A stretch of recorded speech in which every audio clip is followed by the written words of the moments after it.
Podemos continuar, pessoal, então, com a natureza da carga elétrica que a gente começou ontem? Ou Pode alguém ser, professor. pode ser, ou alguém gostaria de Pode, fazer, professor. alguém gostaria de fazer alguma pergunta, fazer algum comentário sobre o que a gente já viu? Então vamos lá para. Oi, Imaculada, pode falar. No final da aula ontem, você terminou a aula com uma pergunta, né? Isso, Como que o núcleo atômico pode ser coeso sendo formado apenas por isso, prótons e nêutrons? Aí eu fui isso. pesquisar para descobrir. E aí? Daí eu descobri que... Posso falar? Pode, claro. Que os prótons e nêutrons, eles têm carga negativa, carga igual. Então, eles... Negativa não, positiva. Positivo. Então, eles se repelem. Porém, em volta deles, no núcleo do átomo, em volta do núcleo tem uma força externa que é maior que a força que eles têm, que mantém eles ali dentro coesos e estáveis. Chama Isso. força forte. Exatamente, tá? Exatamente nisso que a gente vai chegar agora. Na verdade, não é nem externa a eles, tá? A ideia é a seguinte: eles interagem de duas maneiras, né? Na verdade, mais formas. Eles têm a força eletromagnética, mas também eles têm uma coisa que hoje a gente chama de carga forte, que seria a interação forte ou nuclear. No passado, ela tinha o nome de nuclear.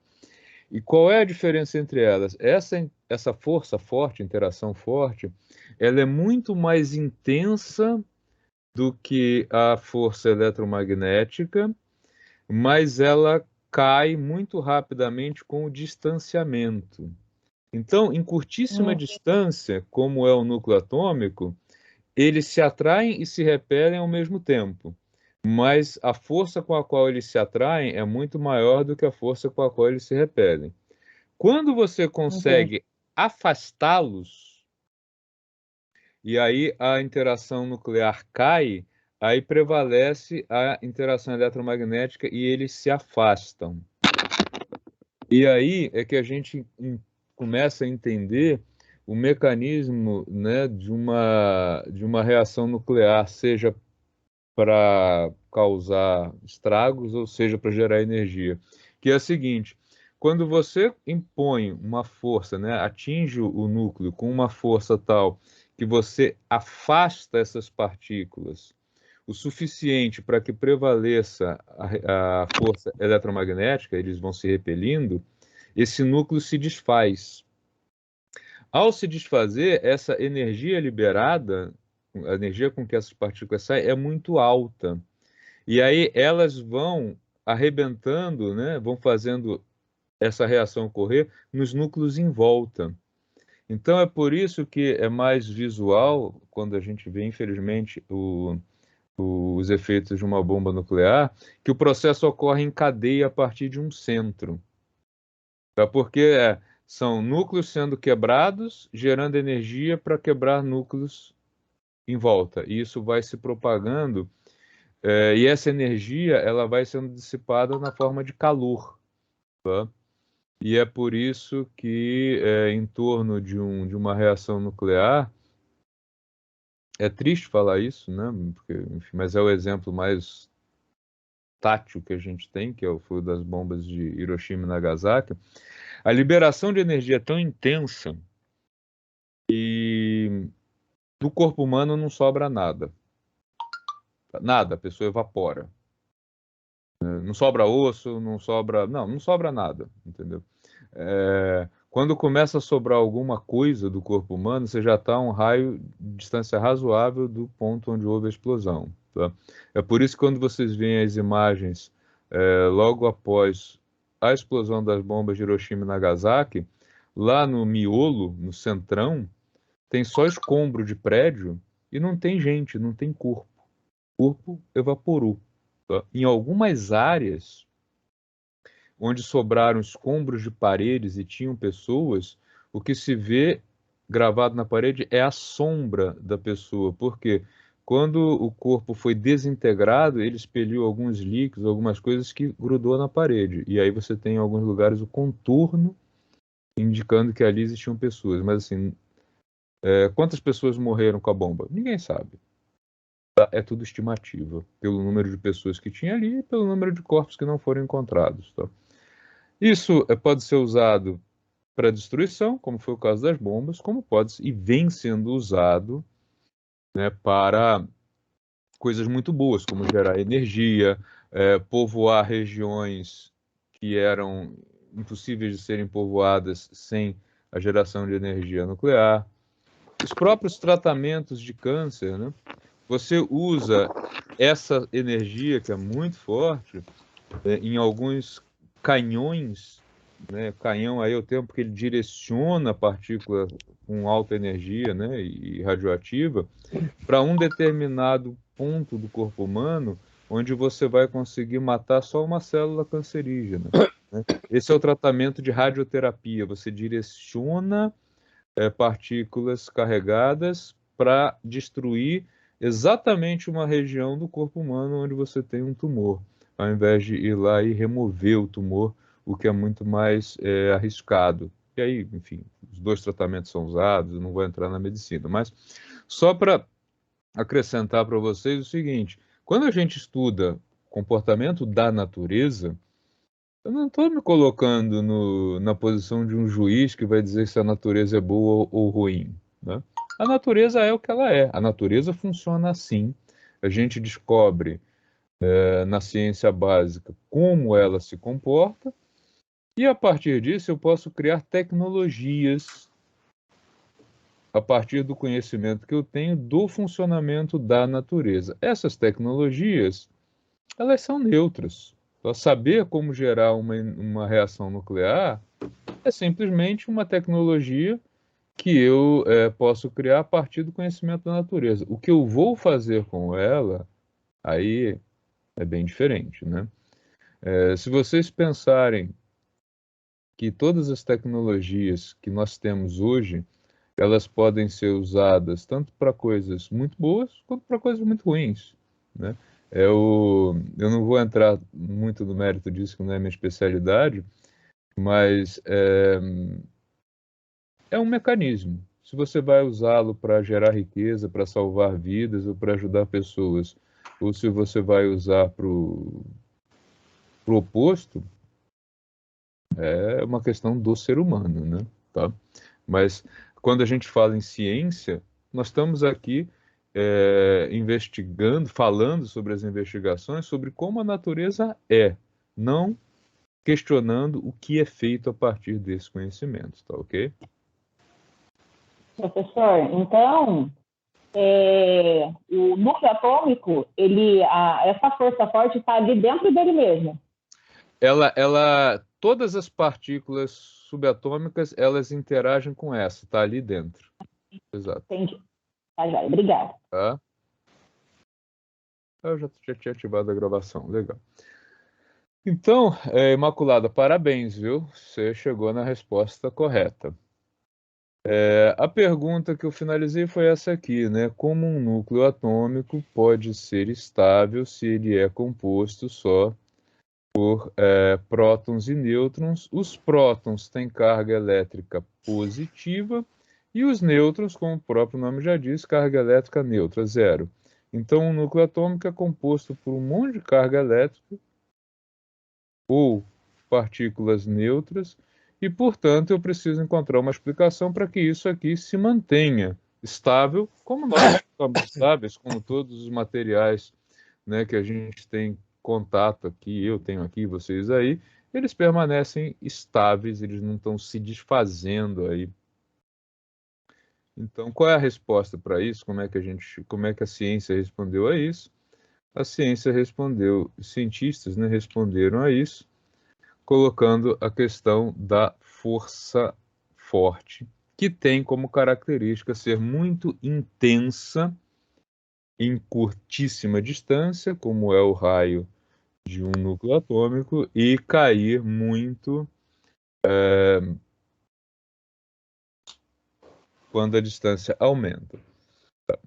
Por conta disso, os cientistas começaram a fazer experimentos onde eles lançam partículas contra partículas em canhões Esses canhões começaram como coisas muito pequenininhas, da faixa de 1 metro de tamanho, baixa energia, para ver o que acontece, tá? Com esses experimentos, eles começaram a descobrir que existiam muito mais partículas do que só prótons, nêutrons e elétrons. Por exemplo, olha que interessante. Quando eu forço uma colisão, eu acelero um próton e faço ele se chocar contra um nêutron, tá? O que que acontece? Eles trocam entre eles, né, uma outra partícula, que ela aparece o rastro dela só num momento aqui muito curto, chamada meson π. E aí, onde entrou um próton, olha que loucura, sai um nêutron. E o nêutron que entrou aqui se transforma em próton. E eles trocam uma partícula aqui no meio, que é chamado meson π. Tá? Isso aqui é novíssimo? Não, isso aqui é de um cara chamado Yukawa, em 1935. Tá? E aí ele previu a existência dessa partícula em 35. Experimentalmente, ele chegou a essa conclusão teórica, pelos dados que ele tinha na época, e essa partícula foi comprovada que isso ocorria assim por esses dois senhores aqui, o Anderson e Neddermeyer, 2 anos depois, em 1937. E ela ficou conhecida inicialmente como partícula de Yukawa. Hoje o nome dela é meson π, né? E é uma partícula bem levinha. Uma das pessoas, aí eu faço uma ilustríssima pausa histórica, né? Todos vocês, se ainda não têm, vão ter até o final do semestre uma coisa chamada Currículo Lattes, em homenagem ao César Lattes, Cesare Mansueto Lattes, que foi um dos mais ilustres pesquisadores brasileiros. Tive a oportunidade de conhecer o Lattes quando ainda morava no Rio. Ele era vivo, claro, não foi nenhuma sessão espírita. O Lattes foi um dos caras que descobriu, né, como comprovar a existência dessas partículas, tá? Como é que esses caras descobrem como essas partículas existem? Olha que loucura que os caras já faziam nessa época aqui. Isso aqui é uma foto na Bolívia, na região de Chacaltaya. Qual é a ideia? Essas partículas, elas estão aí circulando no universo. Inclusive, elas nos atingem, elas passam por nós. Não fica achando que a gente está livre desse tipo de partícula. Elas estão aqui no espaço, tá? Circulando. Mas como que a gente prova a existência delas? Elas têm uma energia muito alta. Então, e na medida em que elas vão chegando onde a gente vive, que é próxima à superfície da Terra, tem muita partícula, tem muita dissipação de energia, tem muita coisa acontecendo, né? Eu não estou sendo místico, não, isso é física, tá, gente? Antes que alguém pergunte se eu estou fazendo lá o caminho dos Devas, se eu andei pela Nova Gokula, nada disso, é física mesmo, tá? Como essa dissipação ela ocorre? O que que esses caras começaram a fazer na época, e isso se faz até hoje? Ao invés de ficar no plano próximo à superfície da Terra, vamos subir a montanha, tá? Quanto mais alto, melhor, porque aí eu estou mais distante de toda essa dissipação. E vamos procurar cavernas ou criar áreas onde eu tenha uma rocha muito dura, muito densa, e com uma crosta muito grande, tá? Então eu vou pegar essa área aqui interna, claro que eu tenho que ter né, uma passagem para chegar nela, e vamos colocar aqui chapas fotográficas. Por quê? As partículas chegam aqui e aquelas que têm energia mais baixa ou energia intermediária, elas ou são refletidas ou elas são dissipadas, e a energia delas é absorvida pela rocha, a rocha esquenta, etc. As superenergéticas, aquelas que têm uma velocidade altíssima, elas passam por tudo isso aqui e chegam nessa câmera aqui dentro, nessa área interna. E aí elas deixam o traço dela, o registro da passagem delas, em chapas fotográficas e emulsões fotográficas, tá? Essas emulsões fotográficas, essas chapas fotográficas, elas não existiam exatamente assim na época. Foi necessário um desenvolvimento em parceria dos pesquisadores desses grupos com o pessoal da extinta Kodak. Kodak foi a fornecedora dessas chapas, e eles começaram a analisar o registro dessas partículas nas chapas fotográficas e foram concluindo quais eram elas, as massas, né, pelas trajetórias. Um trabalho muito bacana, muito bonito, que é feito até hoje, né? Até hoje esse tipo de investigação ele é feito em vários pontos do mundo onde existem montanhas com essa característica. A gente tem na Europa o Complexo do Gran Sasso, que é enorme, tem vários laboratórios trabalhando nisso lá. Aqui na Bolívia ainda existe também. O Brasil tem algumas regiões, mas poucos. A gente não tem essa característica de montanhas altíssimas, com rochas muito grossas e cavernas, tá? E essa área aí da física, da pesquisa, ela tem um nome que é o pessoal que trabalha na área de raios cósmicos, tá?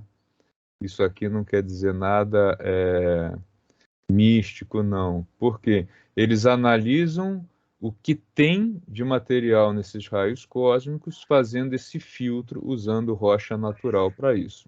Ou também se estuda muito desses raios cósmicos como simplesmente mandando satélites para o espaço e captando esses raios cósmicos fora do ambiente da Terra, tá? Então, uma parte considerável do trabalho dos satélites é captar esses raios cósmicos próximo à Terra. Os telescópios e outras sondas que são mandadas aí, o que que eles fazem? Eles ficam coletando informações sobre esses raios cósmicos, e aí, só que isso não mais com as chapas fotográficas, mas hoje a gente tem os detetores que eles coletam essas informações de maneira eletrônica e vão mandando as informações, né, do que está acontecendo, não é preciso mais ficar revelando chapa, mas esses detetores eles estão por aí, circulando no espaço, a gente manda sondas com eles.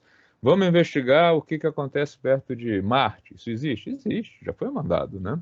Os telescópios, o Hubble foi o primeiro grande telescópio que passou mais de uma década rodando pelo espaço, coletando informações sobre esses raios cósmicos, tá?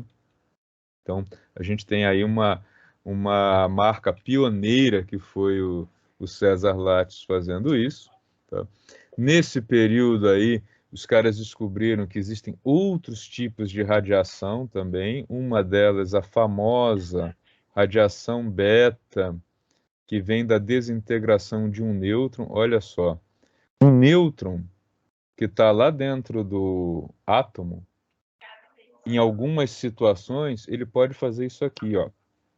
O nêutron se transforma num próton, lá dentro do núcleo, ele joga para fora do núcleo, ele emite, tá?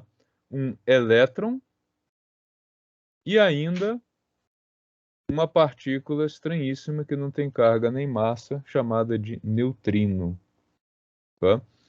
E aí, quando isso aqui acontece, se o oposto ocorrer, se um próton se transformar num nêutron, aquele átomo continua sendo o mesmo de antes. Se não, ele vai se transformando em outro núcleo atômico com uma alteração da matéria. Isso acontece naturalmente. Existem alguns materiais que têm essa radiação natural, emitem a tal radiação beta. Quando que isso foi descoberto, gente? Década de 50, tá? Eu citei aqui brasileiros importantes que trabalharam nisso, ilustres cientistas brasileiros. Jaime Thiômano, 1955. Primeiro brasileiro a obter o título de doutor, José Leite Lopes, conseguiu esse resultado em 1958. Nessa foto aqui, nós temos o Leite Lopes. Olha que foto legal, né? A gente tem aqui nada mais, nada menos do que o senhor Werner Heisenberg. Tá? Aqui nós temos o Yukawa. E esse aqui eu não reconheço, gente. Olha que mancada. Eu preciso pegar a foto para ver. Tá? Mas não sei quem é esse daqui. Mas esses caras todos conviveram, e nós tivemos aí nesse período brasileiros trabalhando lá com a nata, né, da ciência da época, tá? Bom, na medida em que essas tecnologias foram avançando, tecnologias para investigar, né, o quanto que a matéria interage, o que existe de mais fundamental, qual é o comportamento dos núcleos, ou seja, de onde vem essa informação toda, foi ocorrendo um crescimento da energia que é usada para fazer essa investigação. Tá? Isso, claro que isso foi um processo que ocorreu em algum momento com alguma velocidade, hoje em dia ele está bem mais lento. Vocês já vão entender por que esse processo ficou lento. E nós tivemos uma evolução que foi a seguinte, ó. Só para você, o salto histórico assusta, né? Esse aqui é o Rutherford, né? Aquele carinha lá do bombardeio, né? Das partículas na folha de ouro. Esse aqui era o canhão que ele usava para acelerar as partículas. Tá? Isso aqui parece que tinha 50 centímetros, tinha menos de 1 metro, vai. Entre 50 centímetros e 100 centímetros, ou seja, entre meio metro e 1 metro. Tá? Essa foto aqui é a de um acelerador usado hoje, chamado SLAC, Stanford Linear Accelerator. Nesta foto aqui, alguém consegue identificar onde está o acelerador de partículas? Deixa eu ampliar a foto. Alguém consegue ver onde está o acelerador de partículas? Alguém se arrisca? Imaculada? Toda aquela trilha ali. Toda aquela trilha ali, 13 quilômetros. Exatamente. Isso aqui não é uma estrada, isso aqui é o Slack. Tá? 13 quilômetros. Saímos de menos de 1 metro para 13 quilômetros de acelerador. Esse é o linear, né? Linear por quê? Uma linha reta. Aí, nesse meio tempo, também, né, daqui para cá, mais ou menos uns 60, 70 anos, também se descobriu o seguinte, putz, é mais eficiente se eu ficar fazendo a partícula girar, porque eu acelero, acelero, acelero, acelero, acelero, né, e aí eu não preciso ter um espaço tão grande, e quando ela atingir a velocidade que eu quero, eu libero ela para colidir, né, que são os aceleradores do tipo circular. Tem acelerador circular no mundo? Opa, tem sim. Já vou mostrar um deles, tá? Só para mostrar onde é que esses caras queriam chegar, eles chegaram à seguinte conclusão. O tal núcleo atômico, que é composto de prótons e nêutrons, e aqui os caras achavam, pô, chegamos, né? Próton e nêutron é uma coisa que não tem estrutura interna. Próton é próton, nêutron é nêutron. Quando eles começaram a ver essas mutações, que o próton podia virar um nêutron emitindo um elétron mais um neutrino, né? Ou ao contrário, enfim, quando essas reações aqui começaram a ser, sem entrar no mérito da reação em si, tá? Mas vamos só pensar que quando os caras descobriram que eu poderia, de alguma maneira, onde eu tinha um próton, apareceu um nêutron mais alguma coisa, ou onde tinha um nêutron, apareceu um próton mais alguma coisa, opa, acho que esses caras aqui devem ter alguma coisa aí dentro, tá? E aí surgiu a primeira hipótese de que eles teriam estrutura interna. Essa hipótese foi levantada, né, por duas pessoas. Uma foi o Richard Feynman, um dos mais lendários prêmios Nobel da física, que morou um tempinho no Brasil, que é esse moço aqui, só para provar que nem todo físico é esquisito usa óculos, apesar da maioria. Ele propôs que dentro dos prótons e dos nêutrons existiria uma coisa chamada partons. O nome que ele deu. Parton, na verdade, quer dizer poeira, como se fossem fragmentos. E o Murray Gell-Mann, que está vivo até hoje, ele propôs que lá dentro existiriam partículas que ele deu o nome de quarks. Tá? O nome Parton não vingou, o termo quark vingou. Existe uma semelhança muito grande entre os dois. Na verdade, o que a gente considera hoje quark é um meio termo aí, né? Um mix das duas propostas, mas o nome, a terminologia que ficou e é até hoje usada na ciência é a do Gell-Mann, que é quark, tá? Então, hoje, o que nós temos é que as partículas são formadas... Deixa eu apagar isso aqui, senão vocês não vão conseguir ler nada. Vou apagar a bagunça que eu fiz aqui, tá? Hoje a gente considera que existem partículas que não têm nada dentro delas, como os elétrons. Elétron é elétron, acabou. O que tem dentro do elétron? Não sei, não tem nada. Elétron é elétron. Eu não consigo fazer um elétron se fragmentar nem se transformar em outra coisa, tá? Mas existem partículas que têm dentro delas 2 quarks, são chamados de mesons. E existem partículas que dentro delas têm 3 quarks, que são chamadas de bárion. Ninguém precisa ficar decorando esses nomes, tá? Só físico mesmo que decora isso. Tá? Mas só para vocês saberem que... Então, existem partículas sem estrutura interna. Sem estrutura interna eles têm o nome de leptons. Leptons quer dizer rápido, leve. E existem as partículas meio termo, meson, que tem quark e antiquark, e existem as partículas bariônicas pesadas, que elas têm aí sim 3 quarks no interior delas, tá? Isso é o que a gente conhece hoje, tá? Então, o que é um próton? Tá? O próton, no nosso conhecimento de hoje, ele é um bárion composto de 3 quarks. 2 quarks U, né, eles têm esse nome, UUD, UDS, tá? 3 quarks, 2 quarks U e 1 quark D. E o nêutron, ele é composto também de 3 quarks, um U, um D e outro D.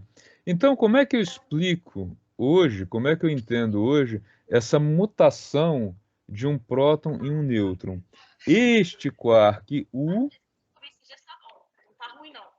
vai emitir radiação ou absorver e se transformar num quark D. Tá?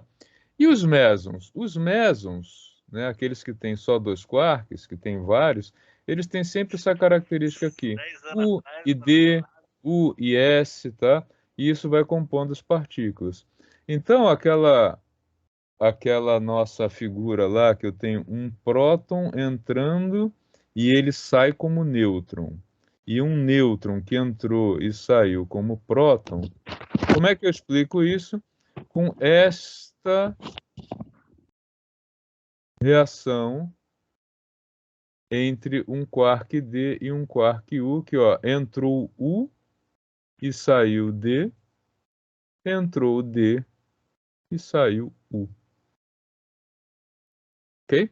Então, isso é o entendimento que a gente tem hoje sobre como isso ocorre. Tá? Legal. Ufa, onde a gente chegou nisso? Haha. Fermilab. Fermi National Laboratory. Lembra que eu falei que para chegar nisso a gente precisava ficar acelerando as partículas, acelerando, acelerando, acelerando até liberar? Isso aqui é uma foto aérea de uma região dos Estados Unidos, a região de Batavia, que fica no estado de Illinois, acima de Chicago. E o acelerador é esse bichinho aqui, ó. Nossa, quanto que ele tem? 1 quilômetro de raio. Tá? Acelera, acelera, acelera, aí libera para colidir com outro.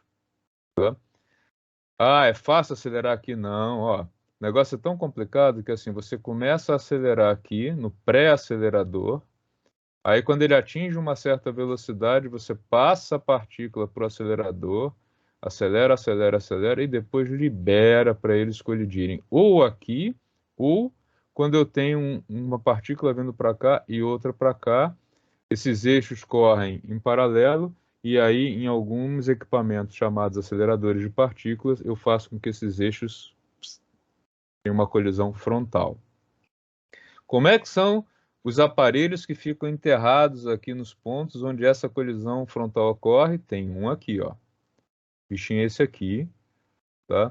O feixe de partículas entra aqui de um lado e do outro, e tudo isso aqui é uma parafernália eletrônica para detectar o que ocorre aqui dentro de reação e ir gerando dados para os cientistas, para os físicos, engenheiros, etc., que trabalham nessa área, analisarem os dados e entenderem o que aconteceu lá naquele miolo, tá? É uma ciência muito cara.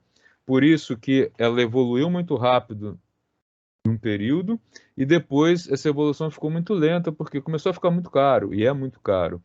Então, nos últimos 30 anos, o que tem sido feito, existem 2 grandes laboratórios desse tipo no mundo, tá? O Fermilab, que fica nos Estados Unidos, e existe o Centro Europeu de Pesquisa Nuclear, o CERN, que fica entre a Suíça e a França, né? É um laboratório que ocupa parte da área de um país, parte da área de outro.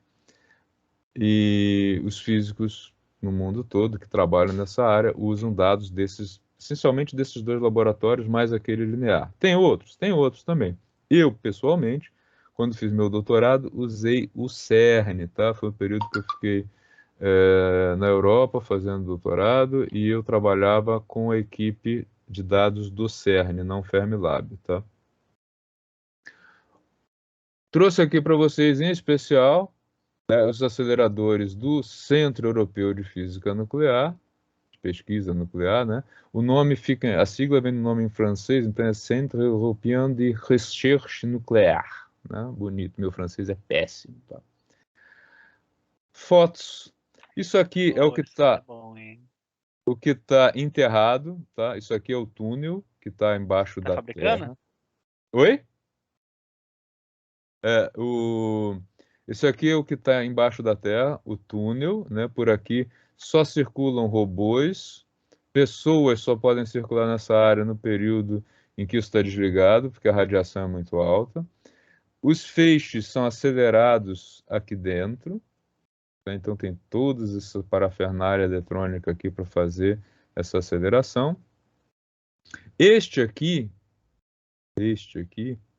foi o detetor que eu usei para obter dados. Não, eu não trabalhei no detetor, eu usei dados dele, tá? Ele é muito grande, tá? O choque entre as partículas ocorre aqui. Toda isso aqui em volta é para ir fazendo a detecção do que ocorre aqui no meio. E que, para vocês terem uma ideia do tamanho disso, foi colocado aqui nesse desenho uma pessoa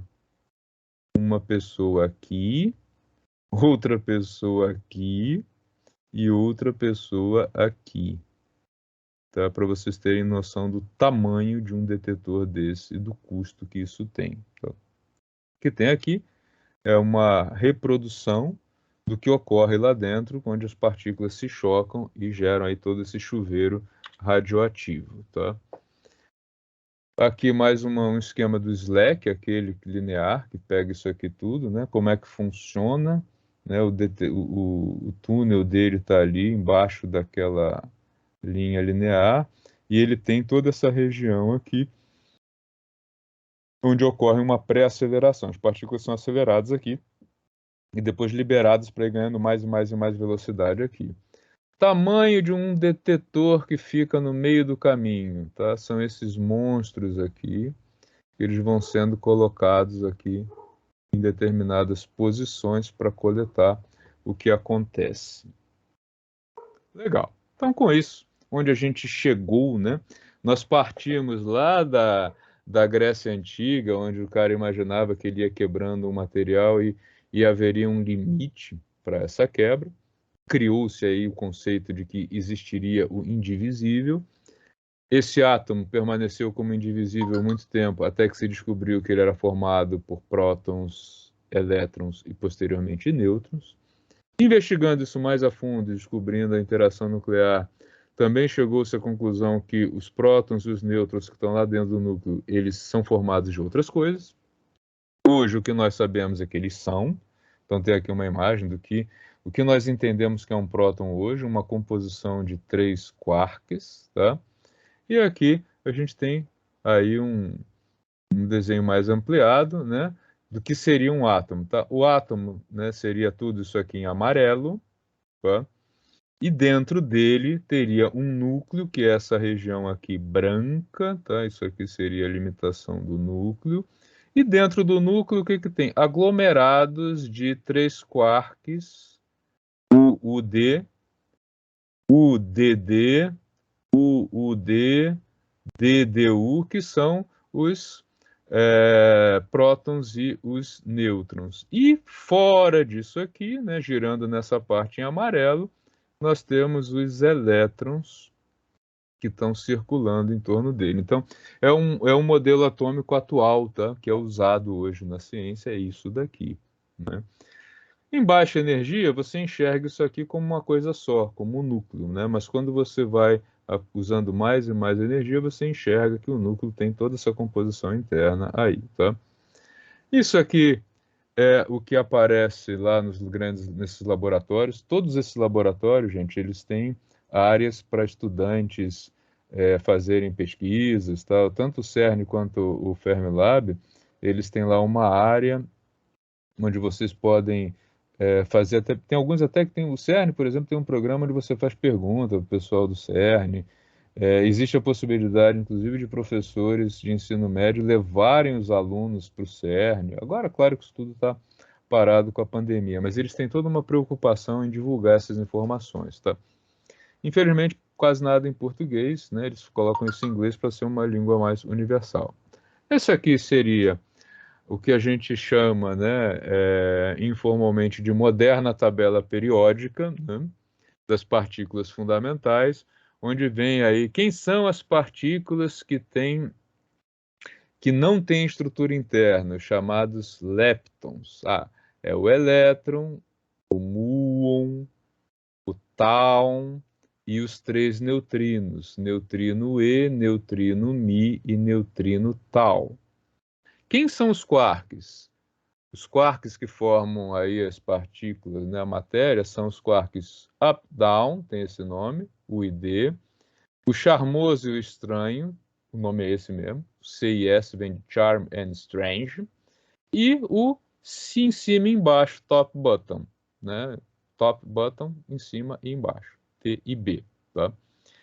Quais são as partículas formadas por quarks? Próton, antipróton, nêutron, lambda, ômega, tem muito mais, aqui são só as principais, tá?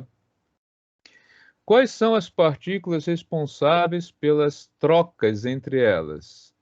Os fótons, no caso da luz, os Ws e os Z, no caso da radiação, entre os quarks, os chamados gluons, cola, né, nome em inglês, e aqui alguns exemplos de reação. Quais são as forças da natureza, né, que a gente também discutiu? A gravitacional, massa atrai massa, a chamada interação fraca, responsável pelas emissões radioativas naturais, a força eletromagnética, objeto desta disciplina, que o professor viajou e agora vai voltar só para o eletromagnetismo, e aquilo que mantém o núcleo atômico coeso, que é a chamada interação forte. Daqui para cá, cresce a escala da força. Então, a mais fraquinha de todas, menos intensa é a gravitacional, seguida pela fraca, depois a eletromagnética, e a eletromagnética só perde para reação, para interação chamada forte, tá? Strong interaction, tá? Quem são as partículas que são chamadas de mesons, aquelas que são compostas por 2 quarks? Estão aqui as principais: pion, kaon, Rho, existe o Rho mais, menos e o zero, tá? B0, eta C, tem nomes estranhos.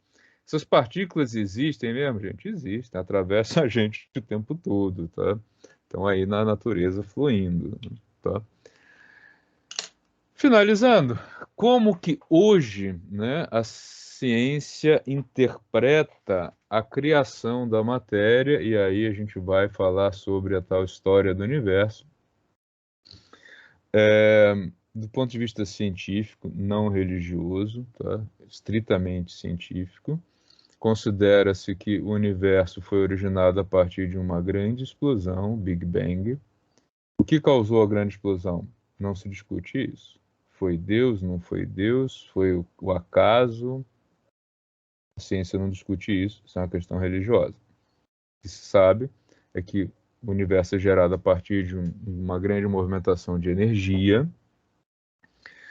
Logo após esse momento, aquilo que foi gerado dessa explosão começa a criar interações, tá?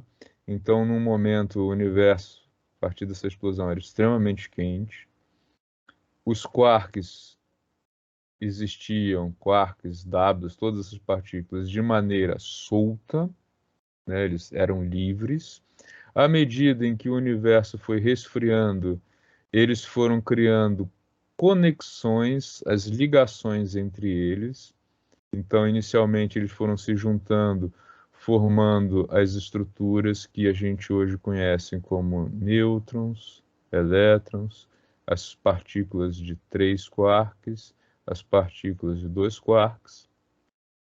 Saímos aqui de 10 a menos 44 a 10 a menos 37 segundos, com temperaturas da ordem de 10 a 28 a 10 a 32 Kelvin, uma temperatura inimaginável. Aqui, né, nessa formação, a gente está já falando de 10 a menos 5 a 10 a 12 segundos após a explosão. Tá? É um tempo. Essa imagem aí faz viajar bastante, hein, professor? Faz viajar bastante, tá? E aí, depois disso, já, né, chegando a 300 mil anos após a explosão, a gente já tem uma estimativa da formação dos primeiros núcleos, tá? Depois, já 10 a 9 anos de existência do universo, a formação dos primeiros átomos e moléculas, e aí, né, formação dos planetas e, por último, a formação aí dos locais onde possivelmente há vida, inclusive a Terra. Tá? Então, a história do universo. O que está localizado aqui que é interessante para vocês saberem? Onde os cientistas conseguem estudar? O pessoal lá dos raios cósmicos, que analisam material que chega em altíssima energia e que passa pelas rochas, eles conseguem olhar para isso aqui. Tá? Porque as reações que ocorrem nos raios cósmicos que atravessam as rochas, ele chega nesse nível de energia. Tá? O CERN, laboratório suíço, o laboratório americano, né, o FNAL, Fermilab National Laboratory, né, Laboratório Nacional Fermi, um dos que eu mostrei, com os seus aceleradores BNL, LEP, SLAC, eles conseguem analisar coisas nesta segunda região aqui, indo para a terceira, e outros laboratórios menos energéticos, menores, vão dando conta de analisar essas áreas aqui. Tá? Então, existem aí vários laboratórios em torno do mundo, em diferentes países, que colaboram para entender como esse processo ocorre. E aí eu vou fazer uma colocação para vocês que não sei quem sabe disso, mas é surpreendente. Esses grandes laboratórios, eles trabalham em grandes colaborações, né? O que eu chamo de uma grande colaboração? Cada grupo que atua num laboratório desses é composto por 300, alguns 500 pesquisadores. De que países? De diversos países. Tá? O grupo do CERN, por exemplo, onde eu trabalhei em colaboração com eles, eram pessoas provenientes de mais de 8 países diferentes. Tá? E alguns grupos têm mais diversidade ainda. Legal. Lá no passado, quando isso começou, existia um problema de comunicação, que era o seguinte: As pessoas que trabalham diretamente nesses laboratórios, elas vão para o laboratório, ficam lá um tempo, 1 ano, 2 anos, tá? Mas praticamente ninguém é funcionário do laboratório. O grupo que é fixo desses laboratórios é muito pequenininho. Eles trabalham em colaboração. As universidades, né, que são conectadas a eles, em os países aí, né, Brasil, Argentina, Estados Unidos, os países europeus, praticamente todos esses grandes países, e até uns nem tão ricos assim como o nosso, faz parte da colaboração, eles mandam gente para lá, que passa 1 ano, 2 às vezes, e depois volta. Passa um tempo no país, depois vai outro período para lá, enfim, eles ficam nesse fluxo aí contínuo. E todo mundo tem direito a essa informação, né? Todo mundo tem direito a acessar essa informação, e de preferência em tempo real, em modo contínuo, né? E aí o CERN, o pessoal lá do CERN, resolveu desenvolver uma tecnologia capaz de permitir que todo mundo acessasse essa informação ao mesmo tempo. Alguém tem ideia de que tecnologia foi essa?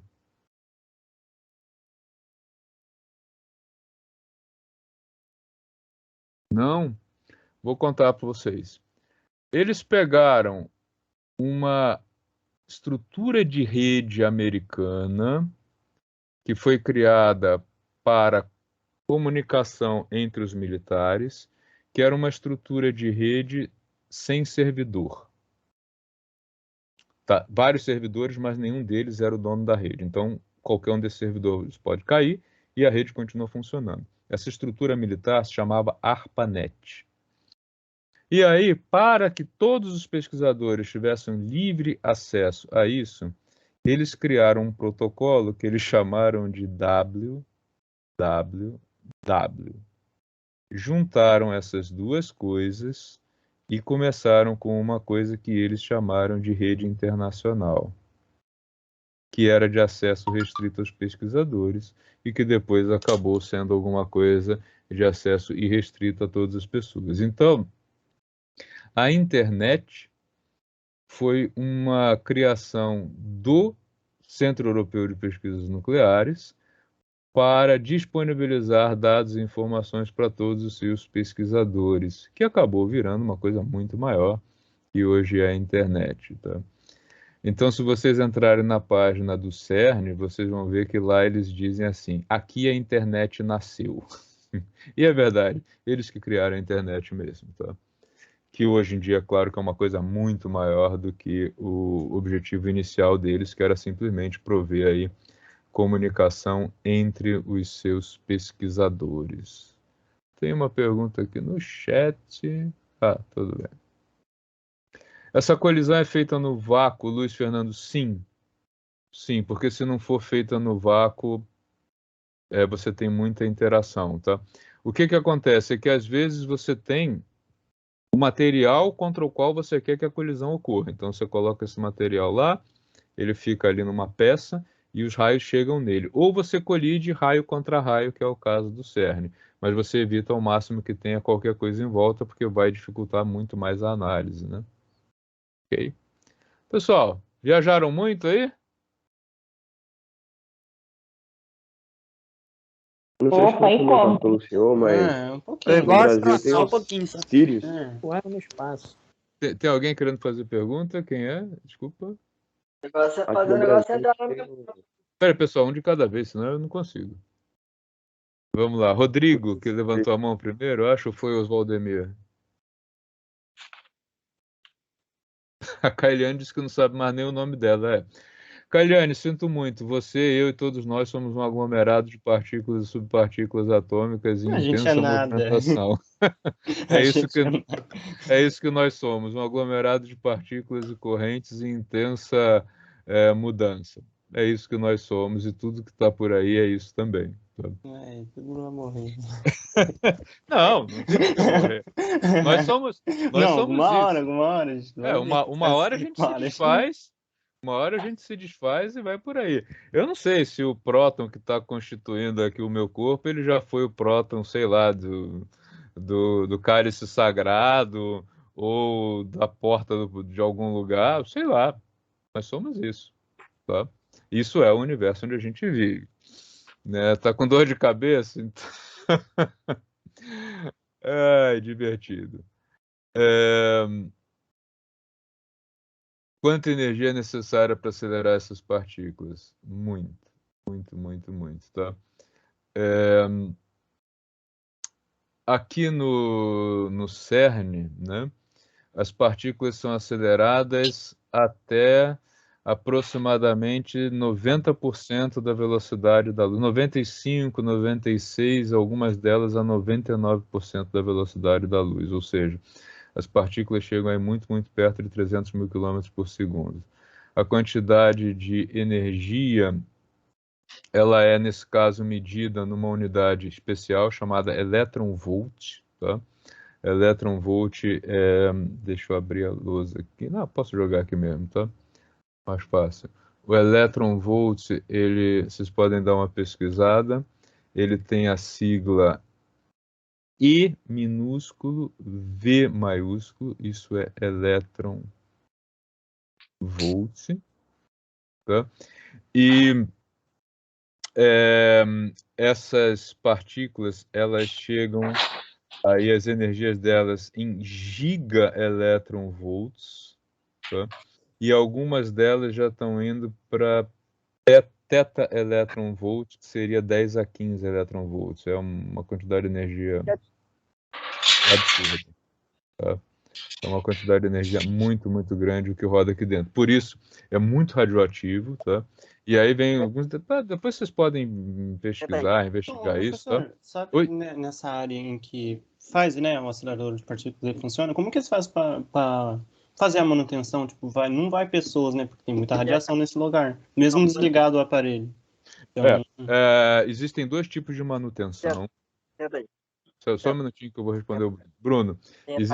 Existem dois tipos de manutenção. Existe a manutenção contínua, que é feita por robô, que circula naquela área. Pessoal, tem alguém com o microfone ligado? Eu vou silenciar vocês, depois quem quiser perguntar é só reativar, tá? Só um minutinho. Senão não consigo responder. Ok.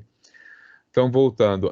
A manutenção disso é feita por robôs, no período em que está ligado o acelerador. E boa parte da robótica que a gente conhece hoje foi desenvolvida aí, inclusive a robótica que faz solda e manutenção em concreto e cerâmica foi criada para manter esses laboratórios, né? Porque vai o robozinho lá, detecta uma fissura, ele consegue fazer um reparo e periodicamente eles são desligados. Normalmente é o período que eles chamam de shift. Shift é o período de desligamento do acelerador. Normalmente, a menos que alguma coisa muito grave ocorra, esses aceleradores funcionam 9 meses por ano e durante 3 meses por ano são feitos reparos. No período de reparos, os aceleradores não funcionam, mas alguns detetores eles são colocados a céu aberto, quando isso é possível. Eles não são radioativos quando está desligado. E aí eles ficam recebendo os tais raios cósmicos. São os raios que estão aí na natureza e o pessoal trabalha com os dados dos raios cósmicos. Funciona muito parecido com o objeto no alto da montanha, tá? O resultado não é muito interessante, mas sim, tem também contribuído aí para a evolução da ciência. E nesse período aí tem todos os testes eletrônicos, manutenção, fio, troca de cabo, a área tal não está funcionando porque queimou, isso acontece? Puta, acontece com todo equipamento, né? Vai lá, faz a troca e tal, eles fazem isso em 3 meses por ano. Tá? Normalmente, quando um novo detector é construído, ele é construído fora dessa área. Eu tenho um grande amigo lá do Rio que ele trabalhou nessa fase. O detetor ele é enorme, ele é do tamanho de um prédio de 4 andares, mais ou menos. Foi o D0 que esse amigo trabalhou. Eles levaram aproximadamente 5 meses para transportar o detetor até ele chegar no próximo do túnel, e aí no período de não funcionamento do shift é que ele foi colocado no túnel. Então, assim, é um trabalho enorme. Cada experimento desses demora entre o planejamento e a simulação, né? Como eles são muito caros, antes desses detetores serem efetivamente construídos, eles são criados em software, em aplicativos, né? E aí as simulações são feitas durante algum tempo. Então, todo o processo entre vamos construir um novo detetor, vamos planejar, simular e depois começar a construir e as últimas análises de dados de um detetor, isso varia de 10 a 20 anos dependendo do experimento. Tá? Então, é uma física muito complexa.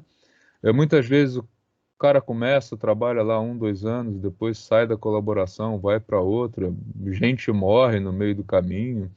Né? Tem gente que entra na colaboração e quando ela começou o cara não estava nem no ensino médio. Então, são experimentos muito longos, tá? 10 a 20 anos entre a concepção, a ideia de criar um novo detetor para fazer um experimento e as últimas análises experimentais provenientes desses dados. Porque também, às vezes, o experimento já está descontinuado, mas o volume de dados que ele coletou é tão grande que você ainda vai demorar alguns anos analisando esses dados. Então, você tem os caras que estão há 5, 6 anos trabalhando para chegar a conclusões sobre dados experimentais de um equipamento que já foi desativado alguns anos atrás, dado o volume de dados que isso gera. Então, assim, é muito complicado, muito complexo essa física.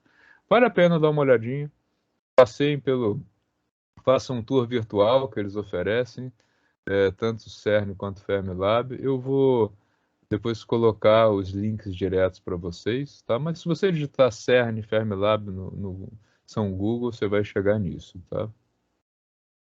Pessoal, mais perguntas? Acho que tem uma pergunta aí no chat, professor, que alguém tinha feito. Deixa eu ver aqui.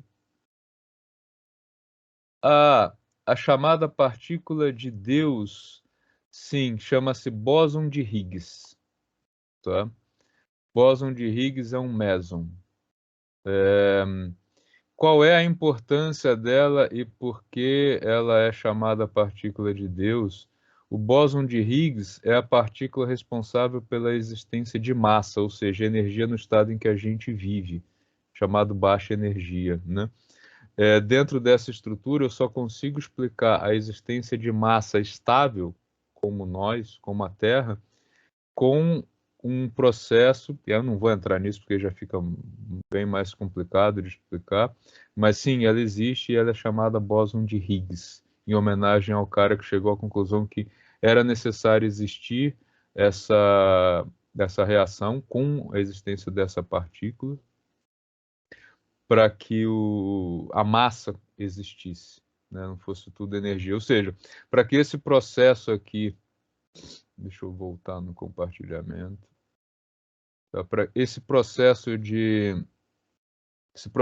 resfriamento aqui para a formação da matéria, ele ocorre, né, se existir a partícula chamada de bóson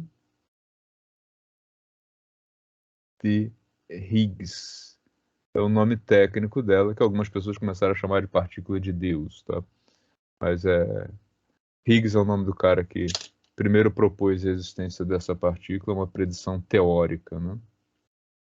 Então, muito difícil de ser medida porque o range de energia, tem uma série de fatores aí técnicos que dificultam muito a detecção dessa partícula. Por isso, dinheiro, sangue, suor e lágrimas foi consumido para se chegar aí à evidência de que essa partícula de fato existe, de que a teoria, né, que foi usada para explicar tudo isso aí está correta. Ok?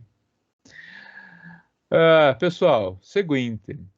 Eu preparei umas perguntinhas para vocês e eu quero que vocês respondam.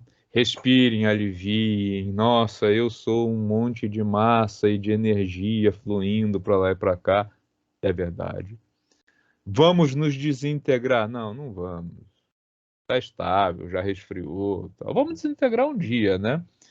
Quem já foi no cemitério e já viu uma exumação de cadáver sabe que a gente desintegra mesmo com o tempo. Então não sobra nada, né? Sobra só cabelo, tá? Cabelo fica, né? Então, Nós somos realmente isso. Eu fiz algumas perguntinhas para vocês fazerem duas coisas. Vocês vão trabalhar em grupo para responder. Cada um vai mandar a sua resposta, mas eu quero que vocês interajam em grupo. Vocês nunca tiveram contato físico entre vocês, grande maioria. A turma nunca esteve presente na mesma sala. Isso faz com que a relação humana entre vocês seja um pouco complicadinha. Então eu quero que vocês deem uma interagida. E vão discutir as perguntas, tá? Vão pesquisar na internet. Vão começar a fazer isso hoje. Precisa terminar hoje? Não, não precisa. Tá? Tem um prazo para fazer isso. Vocês estão hoje em 25 pessoas. Se eu dividir 25 por 4, eu preciso de 7 grupos. Alguns vão ter 4 pessoas, outros vão ter 3. Tá? Então eu vou criar os grupos. Onde estão esses exercícios? Tá? Antes de eu levar vocês para esses grupos, eu vou mostrar.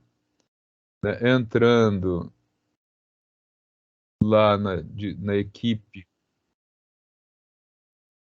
Olha, Luiz Fernando, a física existe, na verdade, mais do que física teórica e física experimental hoje, tá?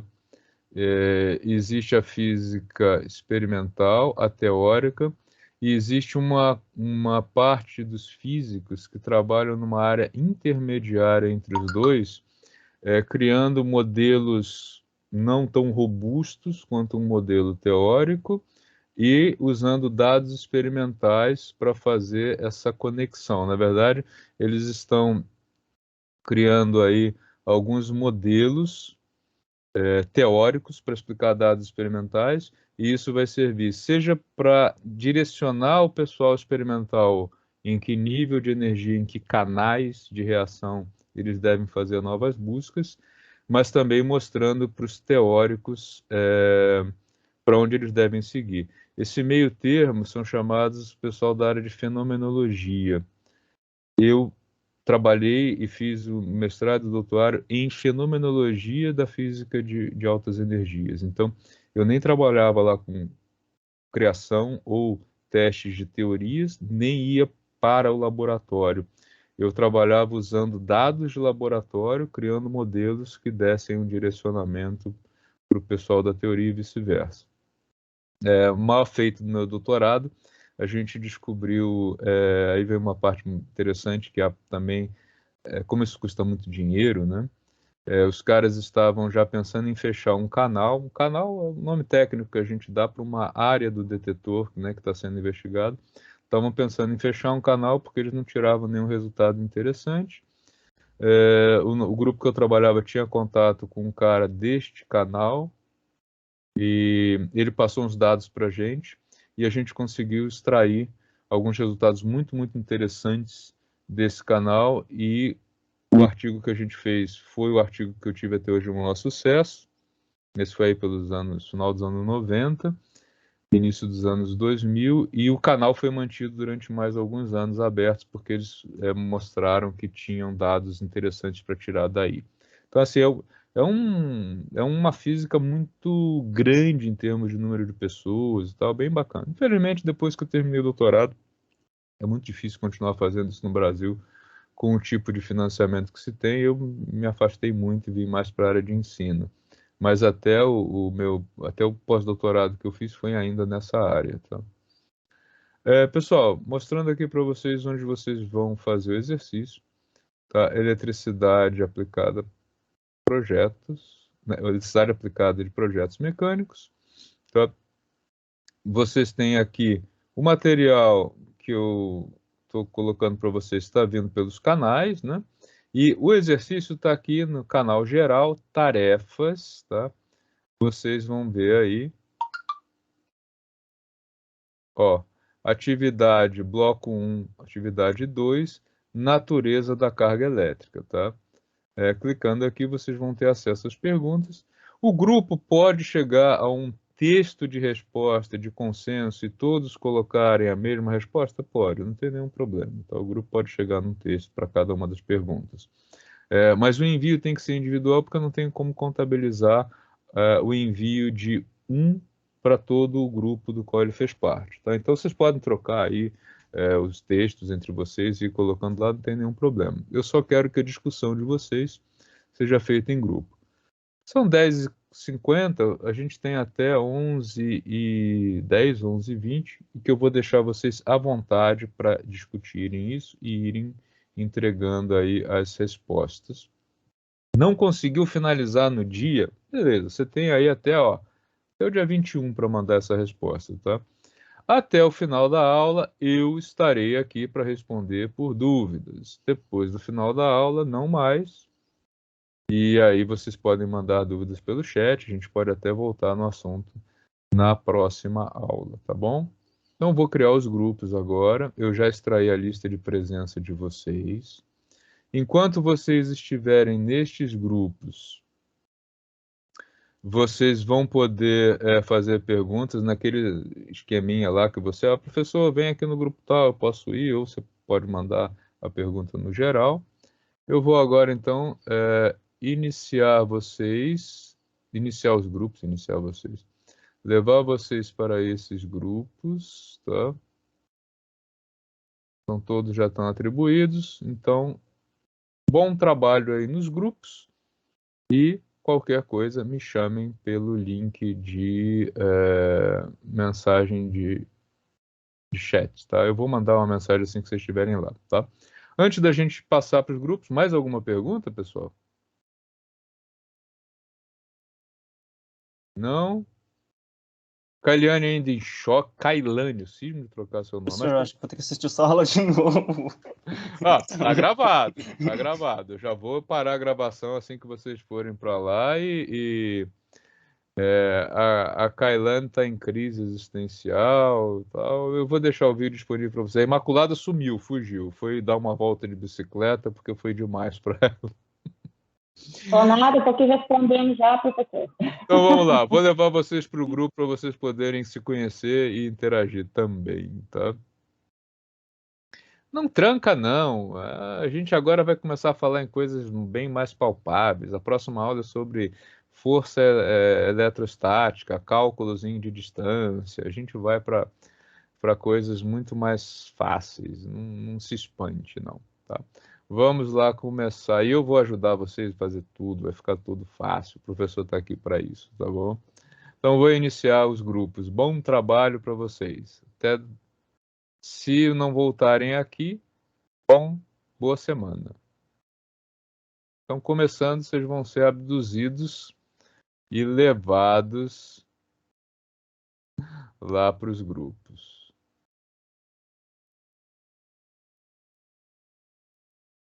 As salas estão sendo abertas. E se tudo funcionar bem, vocês já estão sendo levados aí um por um. Né? Os alienígenas estão levando vocês para as naves. Depois eu trago todos de volta para a nave mãe.